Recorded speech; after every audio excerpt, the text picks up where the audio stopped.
शीलापुर नाम के गांव में आलोक नाम का एक व्यक्ति अपनी पत्नी शोभा और बेटी मीनू के साथ रहता था। आलोक बड़ी मुश्किल से अपना और अपने परिवार का गुजारा कर पाता था। उसके पास ना तो कोई जमीन थी जिस पर वो खेती कर सके और ना ही कोई दुकान थी जिसके सहारे वो अपना घर चला सके। शोभा, अब हमारी मीनू भी धीरे धीरे बड़ी हो रही है और मेरे पास तो कोई जमा पूंजी भी नहीं है। पता नहीं कैसे पढ़ा पाऊंगा उसे। हे भगवान, हमारी मदद कर। गांव में अगर किसी के घर की या खेत की साफ सफाई करनी होती थी तो वो आलोक कर दिया करता था, जिससे उसकी थोड़ी कमाई हो जाती थी। मगर ये रोज का नहीं था, कभी उसे काम मिलता था तो कभी वो बेरोजगार रहता था। क्या करूं शोभा, कोई पक्का काम मिलता ही नहीं जिससे कि अच्छी कमाई हो जाए। आलोक किसी पक्के काम की तलाश में निकल पड़ता है। काम तलाशते तलाशते उसे शाम हो जाती है और वो घर आ जाता है। शोभा, अगर कुछ खाने के लिए बनाया है तो दे दे, मुझे बहुत जोरों की भूख लग रही है। जी, आज के लिए थोड़ा सा आटा और सब्जी बची थी, वो बना दी है, पर ना जाने कल का क्या होगा।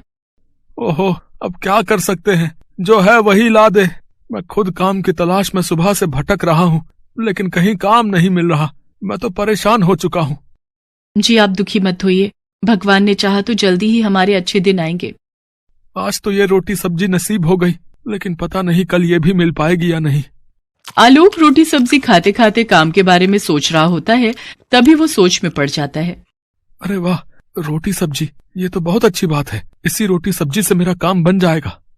आलोक खुश होते हुए शोभा से कहता है, शोभा, मेरे दिमाग में एक जबरदस्त आइडिया आया है जिससे मेरी अच्छी कमाई होगी।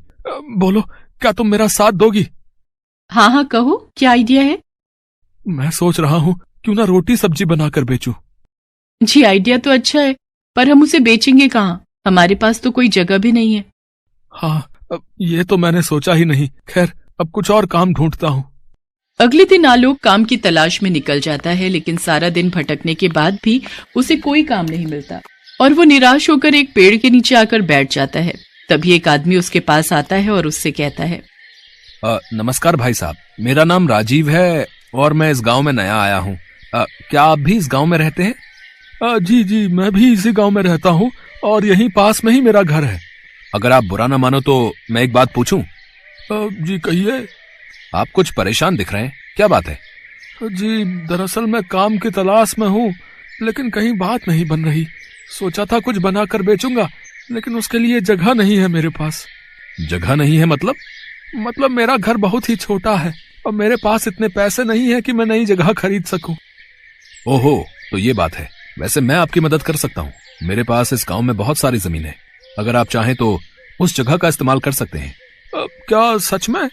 और जब आपकी कमाई अच्छी होने लगे तो उसमें से कुछ पैसे आप मुझे भी दे दीजिएगा। जी, आपका बहुत बहुत शुक्रिया। राजीव आलोक को अपनी जमीन दिखा देता है, जिसके बाद आलोक वहां पर अपना रोटी सब्जी बेचने का काम शुरू कर देता है। साथ ही शोभा भी आलोक की मदद के लिए आ जाया करती थी। आलोक की रोटी बिजनेस का काम बहुत अच्छे से चलने लग जाता है। सभी को उसकी रोटी सब्जी बहुत पसंद आती है। उसकी दुकान पर ग्राहकों की भीड़ लग जाया करती है। आलोक अच्छी कमाई करने लग जाता है। उस कमाई से वो धीरे धीरे अपना सारा कर्ज उतार देता है। फिर एक दिन वो राजीव के घर जाता है। अरे आलोक भाई, आओ आओ, क्या हाल है आपके? आज मेरे यहाँ कैसे आना हुआ? जी मैं बिल्कुल ठीक हूँ। ये रहे आपके पैसे। बुरे वक्त में आपने मेरा साथ दिया, उसके लिए आपका बहुत बहुत धन्यवाद। इसके बाद आलोक हर महीने राजीव को पैसे देने लगता है। एक दिन राजीव पैसे लेते हुए कहता है, आलोक, मैं तुम्हारी मेहनत देखकर बहुत खुश हूँ। मैं सोच रहा था मैं ये जमीन तुम्हारे नाम ही कर देता हूँ। इसके बदले तुमसे जितना हो सके उतने पैसे मुझे देते रहना। अब ये क्या बात कर रहे हैं? आपकी जमीन अब मेरे नाम? हाँ हाँ, मैंने फैसला कर लिया है। इस बात से आलोक बहुत खुश होता है। अब वो अपने काम को और भी मेहनत और लगन के साथ करता। लेकिन एक दिन जब आलोक रोटी सब्जी बेच रहा था, तभी अचानक उसकी दुकान पर पुलिस आ जाती है। भाई, कौन है इस दुकान का मालिक? जल्दी से बुलाओ उसे। साहब, ये तो मेरी ही दुकान है, मैं ही इसका मालिक हूँ। बताइए क्या बात है? ओहो, तो तुम ही हो वो हैं जिसने इस जमीन के मालिक को डरा धमका कर ये जमीन अपने नाम करवा ली। चल भाई चल, मेरे साथ चल, जेल की हवा खाने। मगर साहब, मैंने तो ऐसा कुछ भी नहीं किया। दरअसल इस जमीन के मालिक तो राजीव जी हैं।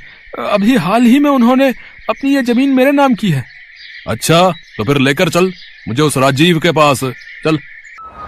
आलोक पुलिस को राजीव के घर लेकर जाता है। क्यों भाई, क्या इसकी दुकान की जमीन तुम्हारी थी, हैं, जिसे तुमने इसे कुछ महीने पहले बेच दिया है? ये आप कैसी बातें कर रहे हैं सर? कौन सी जमीन? मैं तो इसे जानता भी नहीं हूँ। कौन हो भाई तुम, और मुझ पर झूठा इल्जाम क्यों लगा रहे हो? लेकिन आपने ही तो मुझे रोटी सब्जी की दुकान खोलने के लिए वो जमीन दी थी, और कुछ महीनों बाद वो मेरे नाम भी कर दी थी। ये क्या बकवास किए जा रहे हो? मैं नहीं जानता तुम्हें। भाई कहानी तो बहुत अच्छी बना लेते हो। अब चलो जेल, वहां की हवा खाने, वहीं तुम्हारी अकल ठिकाने आएगी। चल।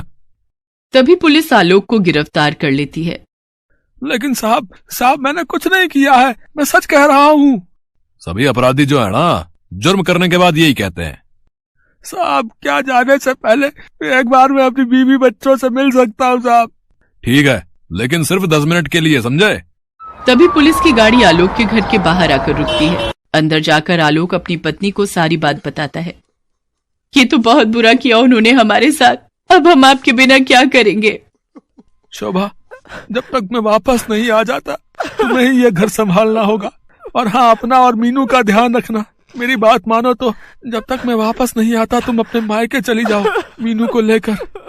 नहीं, उन्होंने आपके साथ गलत किया है, मैं चुप नहीं बैठूंगी। अब कोई फायदा नहीं है शोभा, सब खत्म हो गया। कुछ सालों बाद जेल से छूटते ही मैं तुम्हें लेने आऊंगा। पापा मत जाओ ना हमें छोड़कर। इसके बाद आलोक मीनू और शोभा को गले लगा लेता है और तीनों फूट फूट कर रोने लगते हैं। तभी पुलिस आलोक को अपने साथ लेकर चली जाती है। तकरीबन 3 साल जेल में गुजारने के बाद आलोक वापस शोभा और मीनू को लेने उसके मायके जाता है।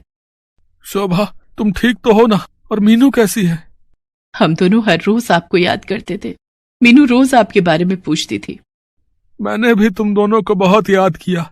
चलो अब वापस अपने घर चलते हैं। इसके बाद आलोक दोनों को लेकर घर आ जाता है। घर आकर वो शोभा से कहता है, शोभा तुम खाना बनाओ, तब तक मैं आता हूँ। लेकिन आप कहाँ जा रहे हैं? उस राजीव से पूछने कि उसने आखिर मेरे साथ ऐसा क्यों किया। इसके बाद आलोक राजीव के घर जाता है, लेकिन उसके घर पर तो ताला लगा हुआ था। आसपास के लोगों से पूछने पर पता चलता है कि वो 1 साल पहले ही गांव छोड़कर जा चुका है। इसके बाद आलोक वापस अपने घर आ जाता है। शोभा, वो तो 1 साल पहले ही ये गांव छोड़कर जा चुका है। अब छोड़िए जी, उसको उसके किए की सजा तो भगवान जरूर देगा। अब आप अपने जीवन में आगे बढ़ने की सोचिए कि कौन सा नया काम ढूंढना है। हाँ शोभा, अब दोबारा से कोई नया काम ढूंढना पड़ेगा। वैसे जेल में मैंने काम करके कुछ पैसे कमाए हैं। जब तक मुझे कोई नया काम नहीं मिल जाता तुम इन्हीं से काम चलाओ। तभी आलोक का दोस्त राजू उससे मिलने आता है। क्या हाल है अशोक भाई? वैसे उस राजीव ने तेरे साथ बहुत बुरा किया भाई।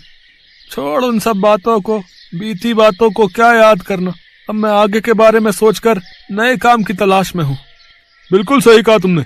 वैसे तुम्हारे गांव से कुछ दूरी पर एक शहर है, वहाँ रेस्टोरेंट और ढाबे बहुत कम है। अगर तुम चाहो तो वहीं जाकर अपनी रोटी सब्जी बेच सकते हो। ठीक है भाई, मैं सोचता हूँ। इसके बाद अगले दिन शोभा से कहकर आलोक शहर की ओर निकल पड़ता है। यहाँ तो एक भी जगह ऐसी नहीं दिख रही जहाँ मैं रोटी सब्जी लगा सकूं, पर वापस किसी से जमीन लेने की गलती मैं नहीं कर सकता। हाँ, ये ठीक रहेगा, साइकिल पर रोटी सब्जी बेचूंगा। इसके बाद जो थोड़े बहुत पैसे की बचत उसने जेल में रहकर की थी, उनसे वो एक साइकिल खरीदता है। इसके बाद आलोक रोज गांव से आना जाना करता है। साइकिल पर घूम घूम कर रोटी सब्जी बेचता है। रोटी सब्जी ले लो, रोटी सब्जी। सभी आलोक की रोटी सब्जी खाने लगते हैं। धीरे धीरे उसकी कमाई काफी अच्छी होने लग जाती है, जिससे वो शहर में किराए पर घर ले लेता है और अपनी पत्नी और बेटी को भी अपने साथ शहर में ही रखता है। अब उसकी आर्थिक स्थिति बहुत अच्छी होने लगती है। एक दिन आलोक रोटी सब्जी बेच रहा था, तभी उसे शोर सुनाई देता है।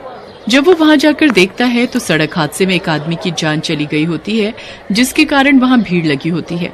जब आलोक पास आकर देखता है तो वो हैरान रह जाता है। वो मृत व्यक्ति कोई और नहीं बल्कि राजीव था। इसका मतलब राजीव गांव से भागकर यहाँ रह रहा था। भगवान ने उसको उसके किए की सजा दे दी।